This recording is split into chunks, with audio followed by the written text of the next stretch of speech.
Uma boa noite a todos.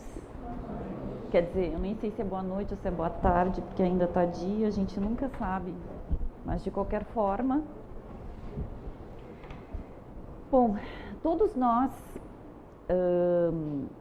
sabemos que a nossa doutrina, a doutrina espírita, ela é bastante taxativa quando ela nos convida a nos reformarmos intimamente. Na verdade, segundo a doutrina espírita, este é o objetivo de todos os espíritos encarnados aqui. O nosso objetivo primordial é aquele objetivo que nós devemos perseguir, nos conhecermos e nos melhorarmos. E, segundo os médicos, mentores espirituais, as pessoas que precisam, os espíritos encarnados que precisam urgentemente buscar, e nós vamos ver nestas características aqui, que nós estamos inseridos em várias delas, e quem está inserido neste perfil precisa de imediato travar a sua reforma íntima, que são aquelas pessoas que se sintam demasiadamente infelizes, que se julguem pouco estimadas ou até mesmo rejeitadas, que não trabalhem bem, com entusiasmo, com vontade, que se afastem dos outros, que se irritem ou que se deprimam com frequência, que pensem em prazeres excessivos, que só trabalhem por dinheiro ou por projeção social, que não suportem ser criticadas ou contestadas, que precisem falar ou até mesmo discutir por horas seguidas, que se considerem superiores ou inferiores aos demais, que não tolerem ficar só, que padeçam de qualquer tipo de fobia ou de inibição, que usem o próximo como objeto para satisfação de desejos ou conseguir vantagens. Então, as pessoas que se enquadram neste perfil, em algumas das situações, na maioria, enfim, não são consideradas nem pelos psicólogos, nem pelos mentores espirituais, pessoas saudáveis, e devem procurar ajuda. Na fala do Espírito Emmanuel, todos nós somos, neste planeta, enfermos em busca de alta. E nós podemos enxergar o nosso planeta ou como um grande hospital ou uma grande escola. Nós estamos aqui para aprender e, por via de consequência, nos curarmos das nossas mazelas. Então, normalmente nós buscamos a reforma, buscamos nos melhorar quando nós somos atingidos por um grande sofrimento. E um grande sofrimento, que é o mal de todos os tempos, é a depressão, que é justamente a enfermidade sobre a qual nós vamos falar na noite de hoje. As causas, as consequências e a cura à luz da doutrina espírita. Porque como nós somos espíritos imortais, qualquer enfermidade que nós possamos vir a falar, nós temos que colocar a doutrina espírita no cenário dessa discussão. Porque nós temos que enfocar o espírito, que é um viajor da eternidade e que é um colecionador de experiências positivas e negativas. E como as experiências positivas e negativas nos fazem e os seus reflexos se fazem sentir na nossa indumentária carnal, então nós precisamos enfocar o espírito. Então, se nós formos fazer uma incursão na história, nós vamos ver que a depressão ela é a doença de todos os tempos, chamada por muitos a noite escura da alma. Muitos historiadores, muitos pensadores, filósofos tiveram a doença e acabaram, pintores, artistas, por conta disto, colocando na sua arte esta dor profunda da alma. 15% da população mundial, em um dado momento da sua vida, poderá vir a contrair a depressão. E pessoas de todas e quaisquer condições, sejam crianças, adolescentes, adultos, ricos, pobres, brancos, negros, amarelos, não importa. Todos estão sujeitos. E ela pode durar uma encarnação inteira. Os estudiosos, eles afirmam que se uma tristeza profunda, por exemplo, ela perdurar por umas 2 semanas, sem indício de recuperação, já se pode diagnosticar uma depressão clínica. E aqui existem particularidades, diferenças, digamos assim, entre o homem e a mulher no tocante à depressão. Porque nós mulheres, por exemplo, nós temos as causas biológicas, a tensão pré-menstrual, que muitas mulheres neste período ou ficam irritadas, ou ficam mais sensíveis, ou se deprimem. A menopausa, que poderá deprimir-se aquela mulher que exerceu durante a vida inteira apenas uma atividade, qual seja cuidar dos filhos, do marido, da casa, e quando ela se vê praticamente, os filhos saem de casa, que é a famosa síndrome do ninho vazio, ela vai acabar se deprimindo.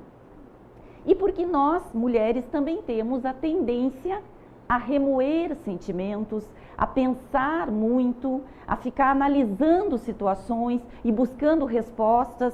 Nós somos, digamos assim, pouco objetivas em relação aos homens nesse aspecto.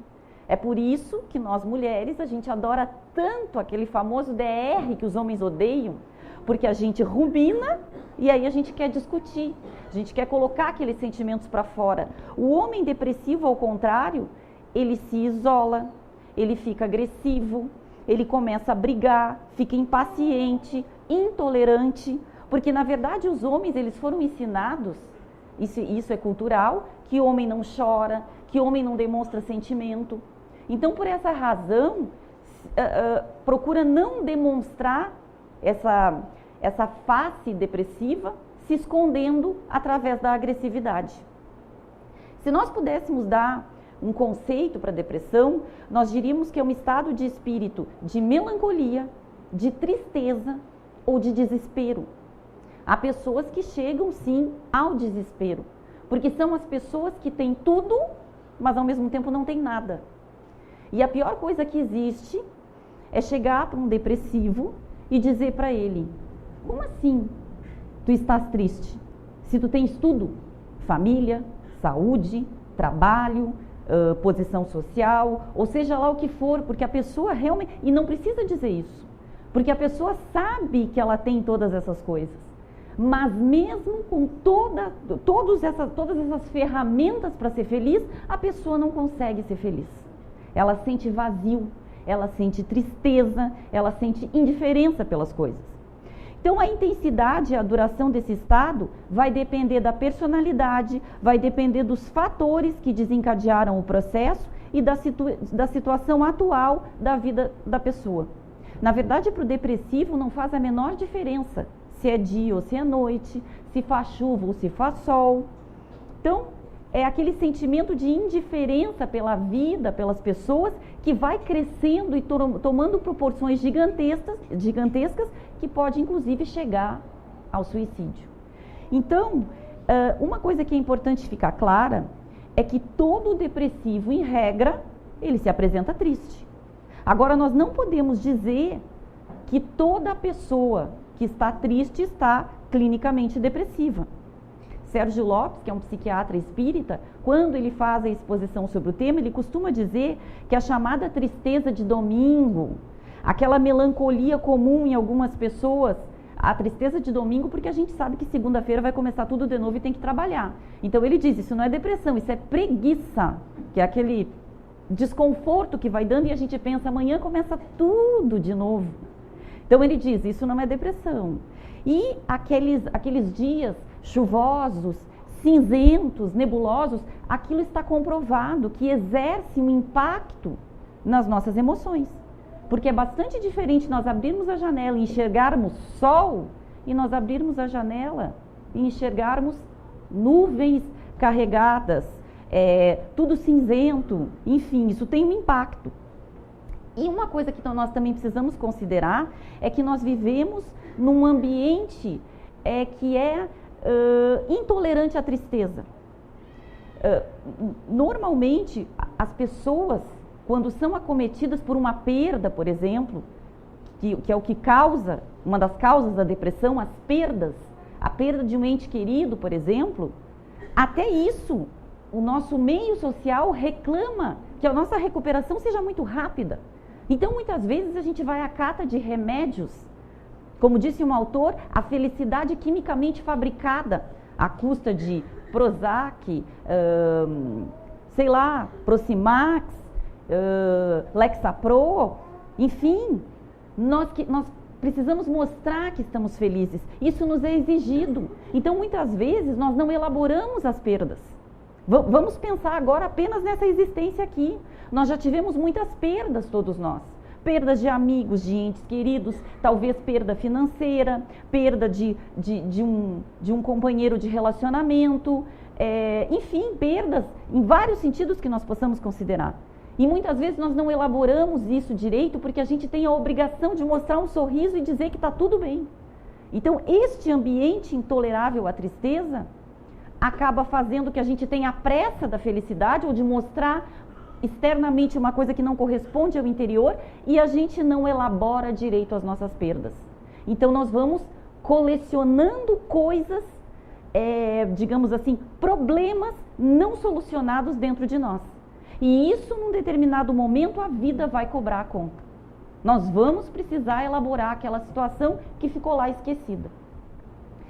Se nós pudéssemos traçar um perfil comportamental do depressivo, nós vamos ver que as pessoas depressivas têm uma aparência triste e abatida, os movimentos são lentos, a pessoa fala pouco e o tom de voz é baixo, tem preocupações constantes com doenças físicas, perda ou ganho significativo de peso, ela passa sentada ou deitada a maior parte do dia, tem uma redução marcante de interesse ou prazer em todas ou quase todas as atividades a maior parte do dia. Então é aquela pessoa que adorava fazer um churrasquinho com os amigos, não gosta mais.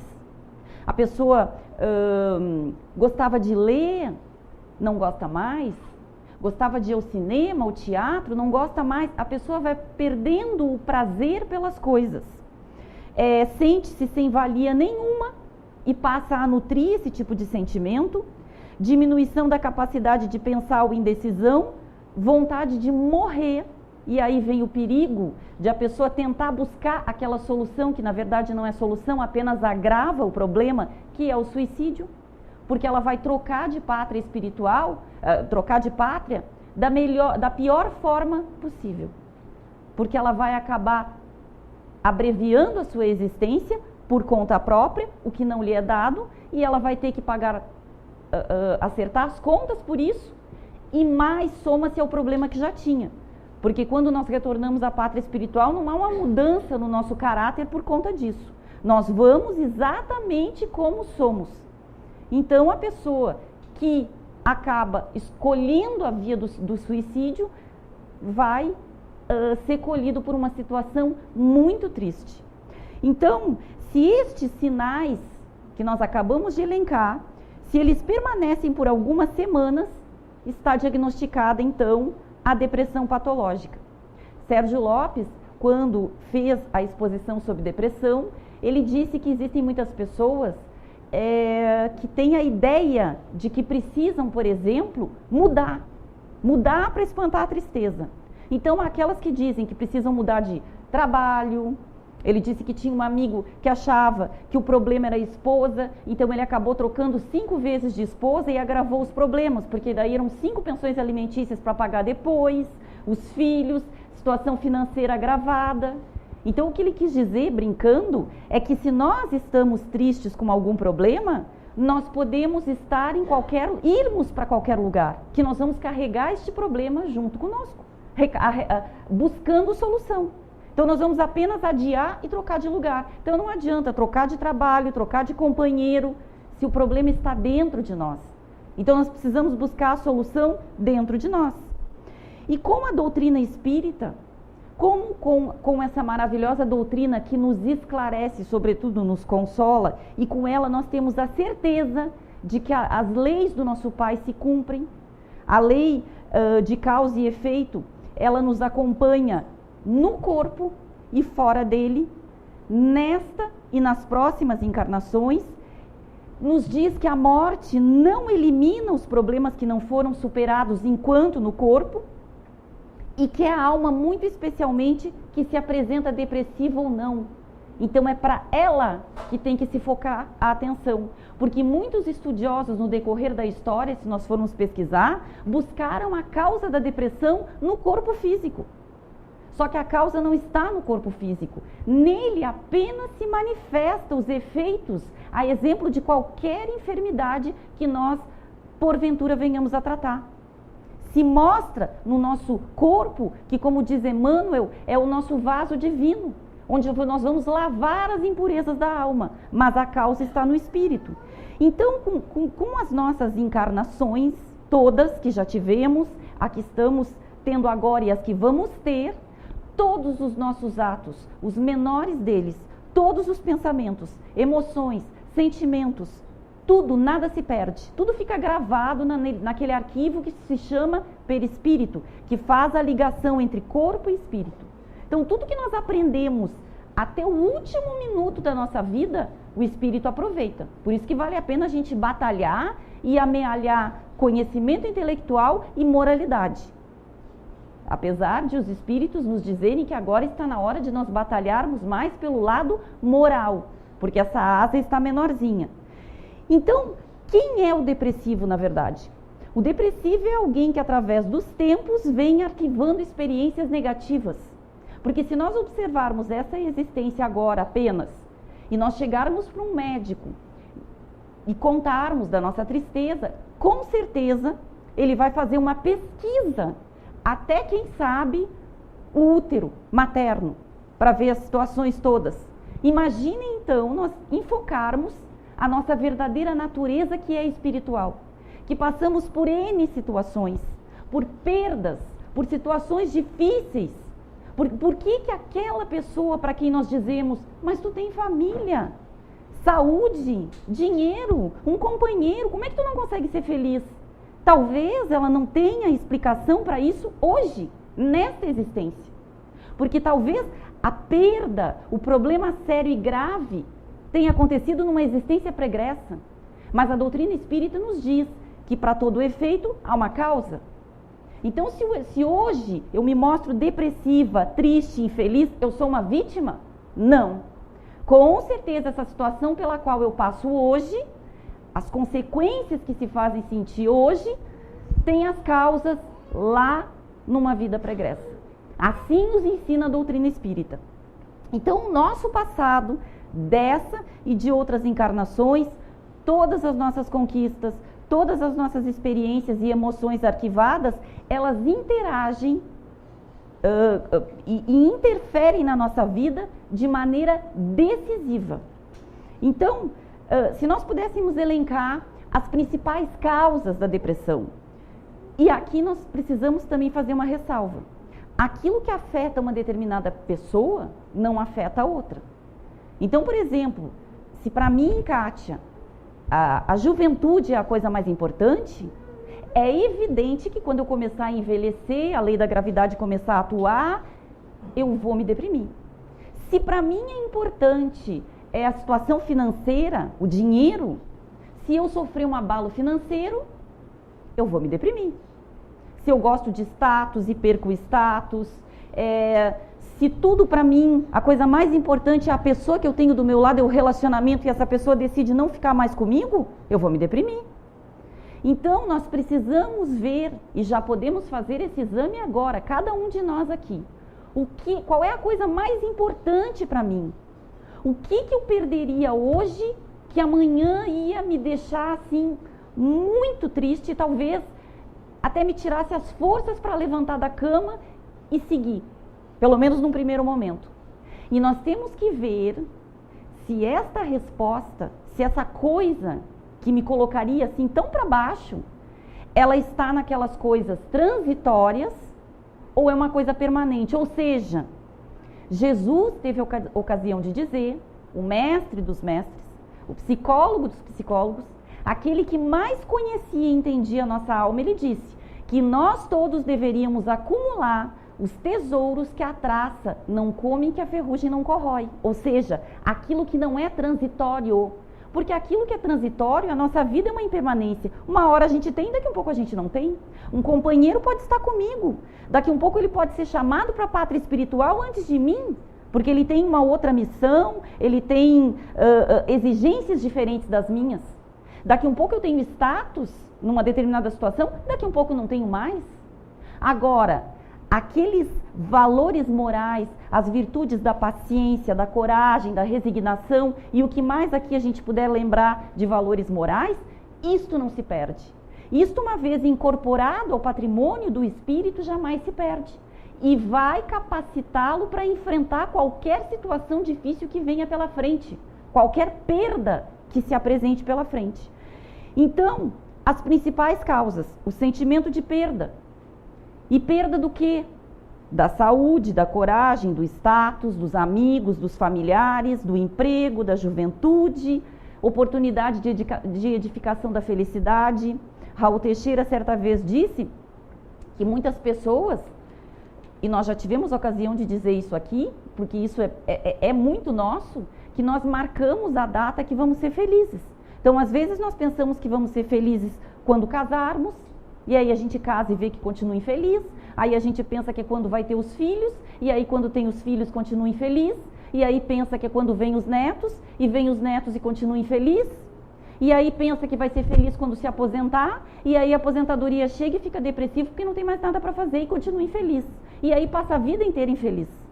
Então ele diz, o importante, tudo que nós temos é agora, o presente, que fica esmagadinho por aquelas duas grandes superpotências, que é passado e futuro. Ou a gente perde tempo com aquilo que fez de errado, ou com as coisas que não deram certo, ou a gente se joga lá para frente.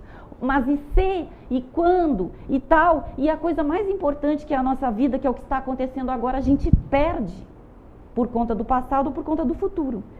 Então, uma outra causa da depressão, segundo os espíritos superiores, a nossa imaturidade psicológica, porque a maioria da população é composta por seres fisiológicos.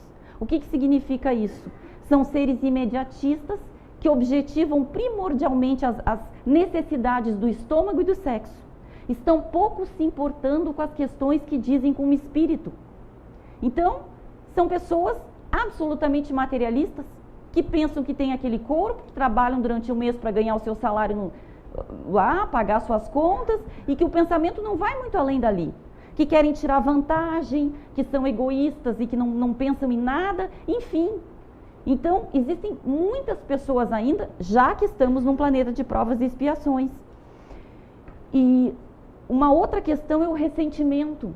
Quantos de nós já conseguiu superar esse vício de se ressentir com as coisas? A palavra ressentir já diz ressentir, sentir novamente. Nós costumamos ficar repisando as situações difíceis que nós passamos. As nossas perdas, frustrações, decepções, muitas vezes nos vem à consciência e a gente pensa. E como nos diz André Luiz, que nós criamos aquilo que nós pensamos com muita força, nós criamos aquela situação negativa de novo, o nosso cérebro produz aquelas substâncias, muitas vezes, que o nosso corpo necessita para um enfrentamento que nem vai existir e acaba prejudicando a nossa saúde. Então, tem aqueles livros de força do pensamento, dizem que o nosso cérebro é burro, que ele não sabe quando é que nós estamos no presente, quando é que... Não, ele não sabe realmente, só que ele não é burro. Burro é o espírito que faz escolhas ruins, porque o cérebro ele é uma máquina e ele age comandado pelas necessidades do espírito. Se eu imagino que eu vou passar por uma situação de estresse, de fuga, o meu cérebro vai capacitar o meu corpo com as substâncias necessárias para este enfrentamento. Agora, se esse enfrentamento foi imaginado por mim, o cérebro não tem nada a ver com isso. Ele simplesmente cumpre ordens do seu gestor, que é o espírito. Também o sentimento de culpa nos leva à depressão, porque as leis morais necessárias para o espírito, elas não estão em livro algum, elas estão gravadas dentro de nós. Então, todas as vezes que nós descumprimos o código divino, as leis do nosso Pai, não as leis dos homens, porque estas refletem as nossas imperfeições, mas as leis do nosso Pai, elas estão gravadas dentro de nós porque assim quis o nosso Pai. Então, toda vez que nós as descumprirmos, nós vamos sofrer as consequências por causa da lei de causa e efeito, que vai automaticamente nos dar, digamos assim, o resultado, a corrigenda necessária. Porque Deus não pune, Ele nos corrige para que a gente possa, então, ser mais feliz. Podemos também elencar as causas psicossociais, que são as dificuldades nos relacionamentos com as pessoas, com o colega de trabalho, na família, onde estão as maiores dificuldades, porque entendeu a providência divina de, naquele pequeno núcleo ali, muitas vezes aproximar espíritos que com dificuldades de vidas pregressas e que agora têm a oportunidade de se entender melhor, de se perdoar, ou quem sabe de plantar uma sementinha para que isso aconteça numa existência futura. Mas enfim, a nossa dificuldade ainda de ceder, de deixar o nosso orgulho de lado, de querer fazer a nossa vontade prevalecer, acaba trazendo dificuldades no convívio social. E lá pelas tantas, o sentimento de impotência, de frustração, quando a gente não consegue estabelecer um bom relacionamento, acaba nos deprimindo. As causas socioeconômicas, os indivíduos que são privados do necessário, também podem enfermar-se por isso, e nós sabemos que há uma causa, porque nós, espíritos, vamos ora experimentar a abundância, ora experimentar a dificuldade financeira, para que aprendamos a administrar os recursos. E todas e quaisquer enfermidades orgânicas que nós possamos pensar. Porque, como diz Joana de Ângelis, somente a pessoa que já conseguiu uma certa estrutura psicológica poderia enfrentar bem uma situação de enfermidade orgânica sem adicionar aflições outras. Porque às vezes a pessoa se descobre portadora de um câncer ou de uma doença degenerativa e acaba se deprimindo, e aquilo se torna um círculo vicioso. A doença acaba consumindo a pessoa junto com a depressão. As substâncias entorpecentes e o álcool, porque hoje muitas pessoas se valem disso para poder fugir da realidade. Só que isso é fugaz e a pessoa lá pelas tantas vai ter que fazer os enfrentamentos necessários. Por mais que tente fugir através do consumo exagerado, através do álcool, através da fuga que escolher, ela pode se evadir momentaneamente, mas daqui um pouco a realidade vai se apresentar e ela vai ter que enfrentar. E todas as causas psicológicas e espirituais que nós possamos imaginar, tudo aquilo que contribui para consumir e desgastar a criatura humana, como a ansiedade, a rotina, o tédio, o mau humor, o estresse, o medo, enfim. E as consequências disso tudo são desastrosas, porque existe um comprometimento do nosso sistema imunológico, resultando em enfermidades orgânicas. Então é aquilo que nós chamamos de somatização, que são aqueles distúrbios emocionais que se projetam no nosso universo orgânico sob a forma de doenças. Então, dificilmente uma pessoa depressiva vai deixar de enfermar por uma outra razão, porque a sua parte psicológica vai estar bastante perturbada.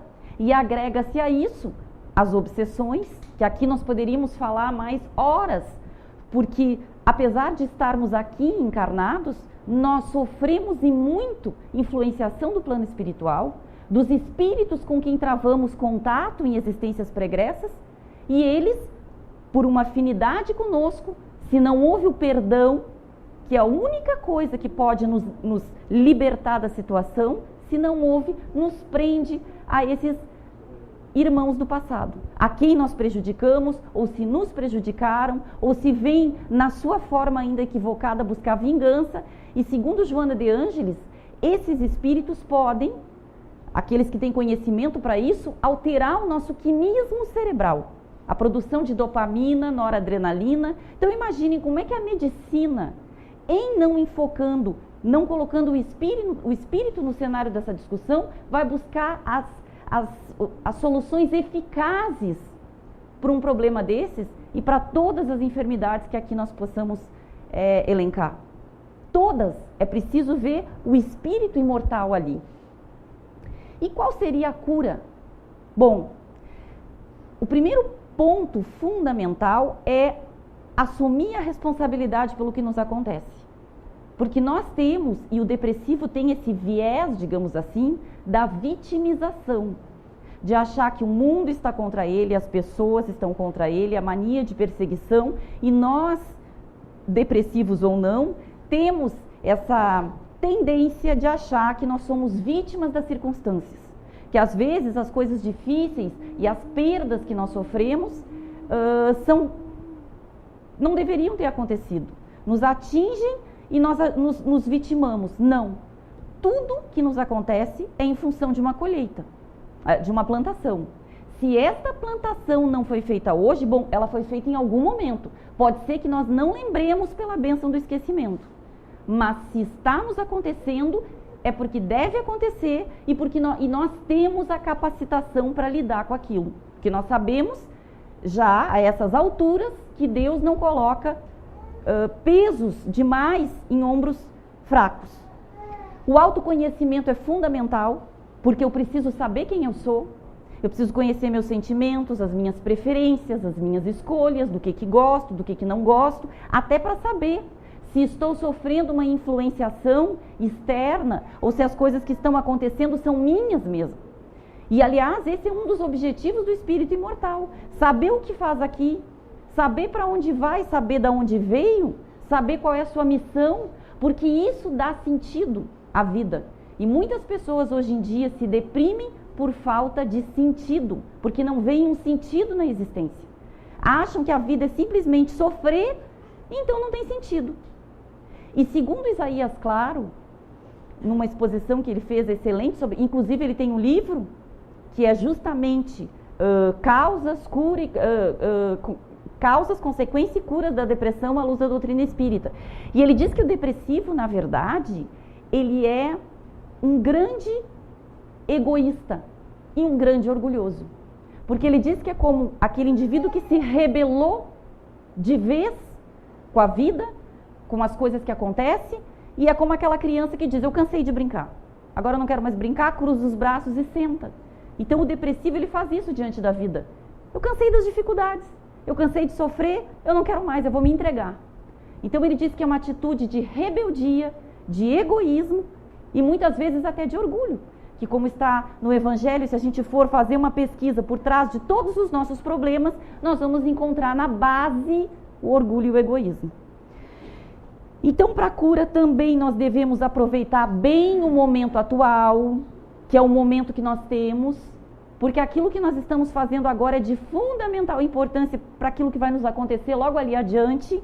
Tudo bem que nós estamos colhendo as consequências do que fizemos, mas vamos pensar que em sendo artífices do nosso destino, nós estamos todos os dias, quando nós levantamos de manhã, escrevendo a nossa história. Não existe, nós não somos máquinas, não é nada matemático. De repente fiz uma programação para passar por uma situação muito difícil, aos 46 anos de idade. Mas talvez, se a Kátia esteja trabalhando no bem, está se esforçando, pode ser que essa situação difícil seja amenizada. Nós podemos alterar a nossa ficha kármica, se é que podemos nos expressar assim. Podemos alterar a nossa programação. Por isso que o bem compensa. Trabalhar no bem, fazer o bem, compensa. É aí que nós estamos trabalhando pela nossa felicidade. Tornar-se maduro emocionalmente é uma outra questão. E o que significa isso? Entender que as dificuldades fazem parte da vida, que a dor faz parte da vida, porque muitas vezes nós somos fracos emocionalmente, e é justamente as dificuldades, o sofrimento muitas vezes que nos despertam, porque quando a nossa vida está aquele mar de rosas, tudo caminhando bem, a gente não para pensar na dificuldade do outro. A gente não para pensar no sentido da vida. A gente não vai buscar um livro edificante para ler, salvo raras exceções. Agora, quando a situação difícil vem, quando a dor bate na nossa porta, a gente busca conselho de amigos, a gente busca livro, a gente busca casa espírita, porque a gente quer resolver aquele problema. E a gente pode até cair. Não importa na vida quantas vezes a gente vai cair. O importa é que a gente levante mais forte, siga adiante caminhando e não permaneça no chão. É isso que Deus quer de nós, nós até podemos cair, mas nós temos que nos levantar. Espiritualizar-se, que significa rever aquela escala de valores desapegando-se dos bens transitórios. Se a nossa resposta para aquela pergunta lá, o que é mais importante para mim? O que se eu perder hoje, amanhã vai fazer de repente eu não levantar da cama? Nós temos que prestar bem atenção nessa resposta.